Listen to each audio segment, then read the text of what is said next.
नमस्कार दोस्तों, मैं हूं शोभित और आज यार हमारे साथ में है प्रणय इंगले, हमारे कोचिंग इंस्टीट्यूट का सबसे पहला स्टूडेंट।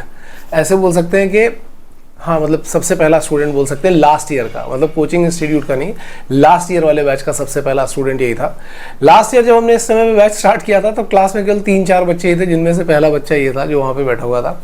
तो प्रणय, फर्स्ट ऑफ ऑल तो अपने बारे में थोड़ा सा इंट्रोड्यूस करो कि तुम कहाँ से हो, अभी फिलहाल रैंक क्या मिली है, कौन सी कंपनी मिली है, ये सारी चीज़ें थोड़ा सा बच्चों को बता दो एक बार। Hello everyone, this is Pranay Ingle. I am from Burhanpur, Madhya Pradesh. I am 19 year old and I am sponsored from Fleet Management. And my IMCT rank is 7968. That's all about me.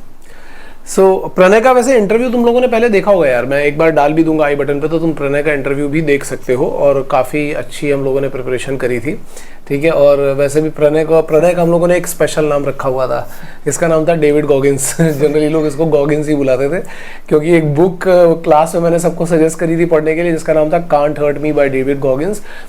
और ये वो बंदा है जिसने David Goggins की उस book को एकदम मतलब रिलीजियसली फॉलो किया था। तो जब हम क्रिकेट मैचेस भी खेलते थे ना, तो चाहे फीवर हो चाहे कुछ भी हो, लेकिन ये आता ज़रूर था वहाँ पे, शो ऑफ ज़रूर करता था। बट एनीवे प्रणय, तो मुझे क्या, बच्चों को भी ये बताओ जरा, क्योंकि मुझे तो पता ही है, बच्चों को ये बताओ कि ये जर्नी तुम्हारी जो मर्चेंट नेवी वाली जर्नी थी, ये कहाँ से स्टार्ट हुई और फिर तुम कैसे कोचिंग इंस्टीट्यूट तक पहुँचे। एज सच मैंने सोचा नहीं था कि मर्चेंट नेवी ज्वाइन करूँगा। जैसे मैंने आपको बताया था कि मैं एक दिन सीरीज़ देख रहा था और वहाँ पे मैंने देखा कि मर्चेंट नेवी भी कोई फील्ड होती है। तो फिर मैंने सर्च किया मर्चेंट नेवी के बारे में कि ये प्रोफेशन बहुत अच्छा है और मेरे लिए बना है। देन मैंने यूट्यूब पे सर्च करा और फिर मुझे लाइफ के बारे में पता चला। एंड देन मैंने कपिल भैया को कॉल किया, मैंने आपको भी कॉल किया था। और फिर मैंने पापा को बोला कि मुझे ये करना है, पापा मान गए। एंड देन मैं आ गया यहाँ पे आकर के स्टार्ट। अच्छा, मुझे एक बात बता, लास्ट ईयर हो गया था 12th तेरा? हाँ। तब तक तो कोई आइडिया नहीं था, तो तुम्हें ऐसा लगा क्यों कि तुम्हें कोचिंग ज्वाइन करनी चाहिए? मतलब कई बार तो बच्चे ये भी सोचते हैं ना कि हम घर पे बैठ करके ही प्रिपरेशन कर लेंगे, तो तूने क्यों नहीं सोचा, तुझे क्यों लगा कि कोचिंग ज्वाइन करनी चाहिए? जैसे सर, मैं पढ़ाई में उतना अच्छा नहीं हूँ, मैं अपने आप को एक एवरेज मानता हूँ। तो मुझे लगा कि मुझे प्रिपरेशन अच्छे से करनी चाहिए। अगर मैं चांस लूँगा खुद से जिसमें मैं अच्छा नहीं हूँ, तो फिर मेरे ख्याल से मैं वो चीज़ें कर नहीं पाऊँगा अच्छे से, जो हाँ, मतलब जो उतनी प्रिसाइसली होनी चाहिए। मतलब बेसिक प्रॉब्लम्स तुम्हें क्या लग रही थी? जैसे किसी बच्चे का प्रॉब्लम होता है कि प्रॉपर स्टडी मटेरियल नहीं है या प्रॉपर टाइम मैनेजमेंट नहीं है, तो तुम्हें क्या लग रहा था कि तुम्हें? एक्चुअली मुझे न्यूमेरिकल सॉल्व करने में थोड़ी दिक्कत होती है, ठीक है। तो मुझे पता था कि ये मेरा वीक पॉइंट है और ये तभी सुधरेगा जब मैं इस पे वर्क करूँगा, और ऐसे में खुद से तो नहीं कर पाता। अच्छा, तो मुझे एक मेंटोर की ज़रूरत थी। तो मैंने जैसे ही यूट्यूब पे देखा कि आप अच्छे से प्रिपरेशन करवाते हो बच्चों की, तो इमीडिएटली मैंने पापा को कहा कि ये कोचिंग है और ये अच्छे से पढ़ाते हैं। तो पापा ने कहा ठीक है, जा सकते हो। हाँ। अच्छा, एक और चीज़ है, थोड़ी अपनी भी बड़ाई सुनूंगा मैं यहाँ पे कि वैसे तो तूने देख यूट्यूब देखा होगा, तो तुझे कई सारे चैनल्स दिखे होंगे। हाँ। हमारी फीस भी ज़्यादा थी बाकियों से, तो तूने लाइफएक्स क्यों चूज़ किया? एक्चुअली सर, जैसे आप जो एक्सपोजर देते हो बच्चों को, जैसे मतलब उनसे फ्रीली बात करते हो, उनको फ्रीडम देते हो कि अपनी प्रॉब्लम्स बताओ हमें, तुम कहाँ पे फंस रहे हो, तो ये मैंने देखा था यूट्यूब पे। और जैसे आप मॉक इंटरव्यू डालते थे, तो ये मैंने कई दूसरी जगह देखा नहीं कि ऐसे मॉक इंटरव्यू की तैयारी करवाते हैं। एंड देन स्टडी मटेरियल, और फिर ऑफलाइन जो होता है ऑफलाइन क्लासेस, उसका अलग ही वो होता है। जैसे ऑनलाइन में क्या है सर, वो बहुत सारे बच्चे हो जाते हैं, 100-200, वो किन किन पे ध्यान देंगे। लेकिन जैसे ऑफलाइन क्लास होती है, वहाँ पे 30 या 40 बच्चे होते हैं, सभी पे बराबर इक्वली ध्यान दिया जाता है। तो वही मैंने सोचा कि यहाँ पर मेरे मेंटरशिप अच्छी होंगी, तो इसीलिए मैंने ये डिसाइड करा कि लाइफएक्स ही ज्वाइन करूँगा। अच्छा, ज्वाइन करने के बाद फिर मतलब क्लास में मार भी कई बार पड़ी, कितनी बार खाई मार तूने? मार तो हर बार ही खाई है जितनी बार भी फॉर्मूले पूछे गया, पर at the end of the day मैंने याद कर लिया था उन्हें। हाँ, तो उसका कुछ फायदा हुआ। हाँ, ठीक है। तो अच्छा, अब जैसे तूने लास्ट ईयर मुझे लगता है अगस्त के टाइम पे ही ज्वाइन किया था, है ना? उसी टाइम पे तूने ज्वाइन किया था, तो पूरा ऑलमोस्ट देखा जाए तो 1 साल ही तूने पूरी पढ़ाई करी यहाँ पे। हाँ। क्या अप्स एंड डाउन्स फील हुए तुझे? मतलब कभी कभी तो ऐसे होते होंगे ना कि एकदम ही डाउन फील हो रहा है, कभी लग रहा है नहीं बहुत अच्छा चल रहा है, टेस्ट पेपर में अच्छे मार्क्स आ रहे हैं, नहीं आ रहे, ऐसे क्या अप्स एंड डाउन्स फील हो रहे जैसे थे? बिगिनिंग में हुआ था कि मैं सोचता था कि मेरा हो पाएगा या नहीं, क्योंकि जो क्लास में थे वो मुझसे भी बहुत अच्छे अच्छे स्टूडेंट्स थे। तो उस टाइम पे मैं एक गलती कर रहा था कि मैं अपने को बेहतर स्टूडेंट से कंपेयर कर रहा था, जो कि करना नहीं चाहिए। तो उस चक्कर में मैं थोड़ा सा डिप्रेस हो गया था कि यार मेरा हो पाएगा नहीं, क्योंकि यहाँ पर बच्चे मुझसे भी अच्छे पढ़ने में। देन मैंने, जैसे सर आपने बोला था कि बुक पढ़ो, तो मैंने वो डेविड गोगिन की बुक पढ़ी थी। तो वहाँ से मैंने सीखा कि आपका जो कंपटीशन हो आप खुद हो, तो आप अपने पे ध्यान दो, किसी और पे मत ध्यान दो वो क्या कर रहा है, अपनी स्किल्स को अपडेट करते रहो। तो बस मैंने वही करा, रोज मैं 2-3 घंटे रोज वही करता था। पर जो मुझे, जहाँ पर मेरा वीक पॉइंट था, जैसे न्यूमेरिकल्स मुझे सॉल्व करते नहीं आते थे, तो मैं उनको सॉल्व करने की कोशिश करता था। अगर मुझे नहीं आता तो मैं मुझसे जो बेहतर करता है उससे पूछता था। अच्छा अच्छा। तो इस तरीके से मैंने अपने आप पे काम करा। मतलब स्टूडेंट्स के साथ में भी तेरा हाँ। डिस्कशन चलता रहा, जो ज़्यादा अच्छा है, जिस सब्जेक्ट में ज़्यादा अच्छा उसके साथ में काम कर करके? अप्स एंड डाउन्स तो मतलब उतने मतलब थे नहीं, क्योंकि मैंने यहाँ पे जिम स्टार्ट कर ली थी, तो एक सेल्फ डिसिप्लिन हो गया था मेरे अंदर। तो अगर मुझे लगता था कि मैं कहीं अटक रहा हूँ, तो मैं अपने आप को कहता था कि मैं अगर जिम अच्छे से कर सकता हूँ, रोज डिसिप्लिन के साथ 1 घंटा वर्कआउट कर सकता हूँ, तो पढ़ाई भी कोई बड़ी चीज़ नहीं है, अगर मैं डिसिप्लिन के साथ करूँगा तो हो जाएगा। तो इस तरीके से मैं अपने आप को मोटिवेट करता रहता। ये तो है, वैसे ये मैंने देखा कि साल भर में सबसे ज़्यादा डिसिप्लिन तू ही था, इन टर्म्स ऑफ जिम और इन टर्म्स ऑफ क्लास और इन टर्म्स ऑफ होमवर्क, सबसे ज़्यादा डिसिप्लिन तू ही था। देखो यार, ये एक बहुत इंपॉर्टेंट बात है यार, डिसिप्लिन डिसिप्लिन हम लोग करते तो बहुत रहते हैं, लेकिन मतलब डिसिप्लिन कोई वो ऐसी क्यूट और बहुत अच्छी चीज़ है नहीं। जब आप डिसिप्लिन में जाते हो ना तो बहुत बुरी तरीके से वाट लगती है। लेकिन इस स्टूडेंट के साथ में मैं ये बता सकता हूँ कि इसका डिसिप्लिन केवल पढ़ाई में ही नहीं था, इसका डिसिप्लिन वर्कआउट को लेकर के, क्रिकेट मैच को लेकर के, हर चीज़ को लेकर के बहुत डिसिप्लिन था। फीवर में भी इसने क्रिकेट मैच खेले, भले ही परफॉर्म अच्छा ना किया हो, लेकिन तब भी इसने क्रिकेट मैच खेले हैं। बल्कि मैं ही एक बार डांट रहा था, चंदन ने बोला, रहे सर उसको फीवर है, उसको मत डांटो। क्रिकेट के टाइम पे डांट पड़ रही थी तो। एनीवे, तो अब जैसे तूने कंपनी के इंटरव्यूज दिए, हाँ, किस किस कंपनी के इंटरव्यू दिए तूने? मैंने फ्लीट का दिया है, एंग्लो ईस्टर्न का दिया है। 2 ही दिए थे? हाँ, बस 2 ही दिए 2 ही थे? दिए। क्यों, ऐसा क्यों?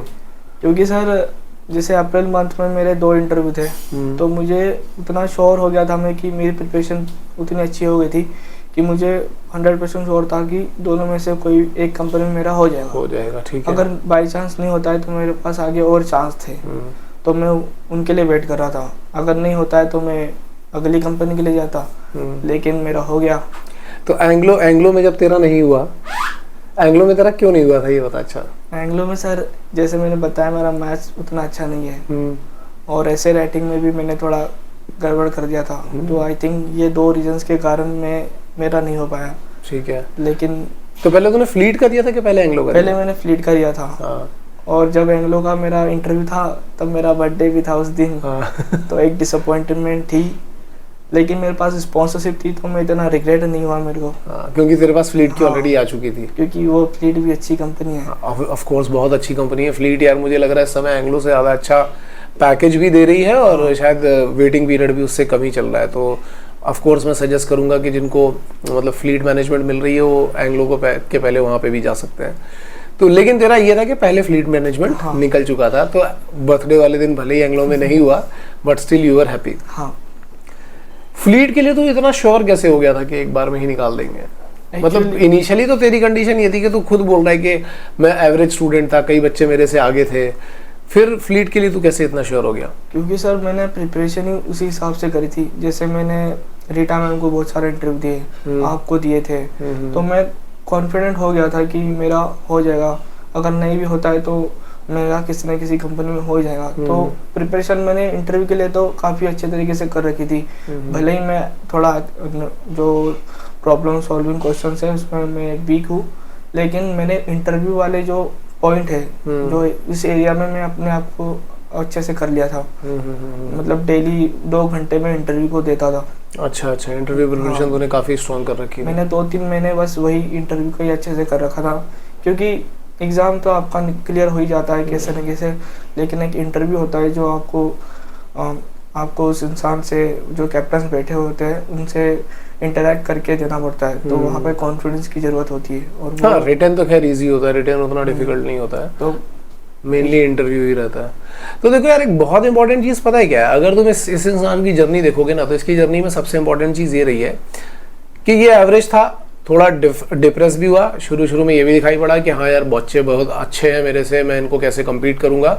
लेकिन अगर आप एक डिसिप्लिन मेंटेन करके चलते रहो साल भर तक, तो आप एक जगह पर पहुंच जाओगे। लोग जनरली मैसअप क्यों कर देते हैं कि लंबा गोल देख रहे होते हैं और बीच में ही गड़बड़ कर देते हैं और उसके बाद फिर नहीं पहुंच पाते। अगर डिसिप्लिन से आप थोड़ा भी ग्रो करते जाओगे तो आप अपने आप एक बहुत अच्छी जगह पर पहुंच जाओगे। बहुत इंपॉर्टेंट पॉइंट है। और ये मतलब मैं सजेस्ट करता हूँ सभी बच्चों को कि आपको सबको पढ़नी चाहिए एक बुक जिसका नाम है can't hurt me by David Goggins. सभी बच्चों के लिए मस्ट है। मैंने अपने क्लास में तो कंपलसरी करी थी और इसने तो उसको बहुत रिलीजियसली फॉलो भी किया। अच्छा, उसके बाद जैसे तेरा वो हो गया, इंटरव्यू हो गया, एक में हो गया एक में नहीं हुआ, व्हाटएवर। उसके बाद था IMU-CET का एग्जाम। वो कैसे किया तूने, ये बता, क्योंकि उसके बाद भी तो कई लोग उसको लाइटली ले लेते हैं कुछ लोग, तो तेरा क्या था? एक्चुअली मैं थोड़ा सा कंफर्ट जोन में आ गया था स्पॉन्सरशिप के बाद, तो मैं सिर्फ 12th पे ही ज़्यादा ध्यान दे रहा था, 11th पे कम।